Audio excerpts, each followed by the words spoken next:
जय श्री हरि विष्णु। आप सभी का स्वागत है हमारे आज के पावन वीडियो में। आज हम सुनेंगे देवउठनी एकादशी, जिसे प्रबोधिनी एकादशी भी कहा जाता है।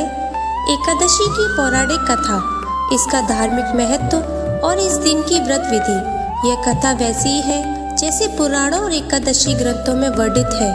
तो चलिए भक्ति भाव से कथा आरंभ करते हैं। देवउठनी एकादशी व्रत कथा। पुराणों के अनुसार एक समय राजा बलि ने अपने यज्ञ और दान से तीनों लोकों पर अधिकार कर लिया था। इससे देवता बहुत चिंतित हो गए और भगवान विष्णु से सहायता मांगी। भगवान विष्णु ने वामन अवतार धारण किया। छोटे ब्राह्मण बालक के रूप में राजा बलि के द्वार पर पहुंचे। वामन जी ने राजा बलि से कहा, राजन, मुझे केवल 3 पग भूमि चाहिए। राजा बलि ने बड़ी प्रसन्नता से कहा, भगवान, जितनी भूमि चाहो उतनी दे दूंगा। तभी भगवान वामन ने अपना विराट रूप धारण किया। एक पग में पूरी पृथ्वी नाप ली, दूसरे पग में आकाश नाप लिया और तीसरे पग के लिए राजा बलि ने अपना सिर झुका दिया। भगवान विष्णु राजा बलि की भक्ति से अत्यंत प्रसन्न हुए और वरदान दिया, हे बलि, तुम पाताल लोक में निवास करोगे और हर वर्ष 4 महीने तक मैं वहीं विश्राम करूंगा। इसी के कारण आषाढ़ शुक्ल एकादशी से लेकर कार्तिक शुक्ल एकादशी तक भगवान विष्णु योग निद्रा में रहते हैं और जब कार्तिक शुक्ल एकादशी आती है तब भगवान विष्णु योग निद्रा से जागते हैं। इस दिन को ही देवउठनी एकादशी या प्रबोधिनी एकादशी कहा जाता है। देवउठनी संवाद। इसी दिन भक्ति प्रेम से कहते हैं, उठो देवा बैठो देवा, अंगुरी हार थारो देवा, 4 मास से सोए देवा, अब जागो नारायण देवा। यह श्लोक बोलते हुए भगवान विष्णु की मूर्ति या तस्वीर के सामने दीपक जलाया जाता है। देवउठनी एकादशी की व्रत विधि जानते हैं। इस दिन प्रातःकाल स्नान करके स्वच्छ वस्त्र धारण करें। घर के पूजा स्थान को गंगा जल से शुद्ध करें। भगवान विष्णु की मूर्ति या चित्र के सामने दीपक, धूप, पुष्प और तुलसी पत्र अर्पित करें।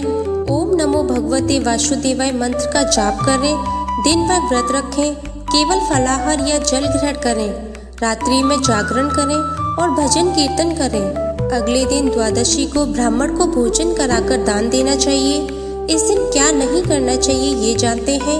इस दिन झूठ बोलना, परनिंदा, मांसाहार या नशा करना वर्जित है। कपड़े धोना, बाल कटवाना या किसी से झगड़ा करना भी अशुभ माना गया है। रात्रि में नींद लेने के बजाय भजन या कथा श्रवण करें। तुलसी विवाह का महत्व जानते हैं। देवउठनी एकादशी के दिन ही तुलसी माता और शालिग्राम भगवान विष्णु का विवाह किया जाता है। इस दिन तुलसी विवाह करने से कन्यादान के समान पुण्य प्राप्त होता है। तुलसी विवाह से ही घर में सुख, सौभाग्य और समृद्धि आती है और इसी दिन से ही विवाह, गृह प्रवेश, यज्ञ, मुंडन जैसे सभी शुभ कार्यों की पुनः शुरुआत होती है। देवउठनी एकादशी का महत्व। देवउठनी एकादशी व्रत करने से व्यक्ति के सभी पाप नष्ट हो जाते हैं। जीवन में सुख, शांति और समृद्धि आती है।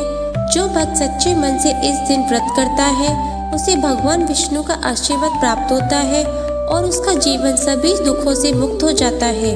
इस दिन तुलसी के पास दीपक जलाने से समस्त ग्रह दोष दूर होते हैं और घर में सकारात्मक ऊर्जा का वास होता है।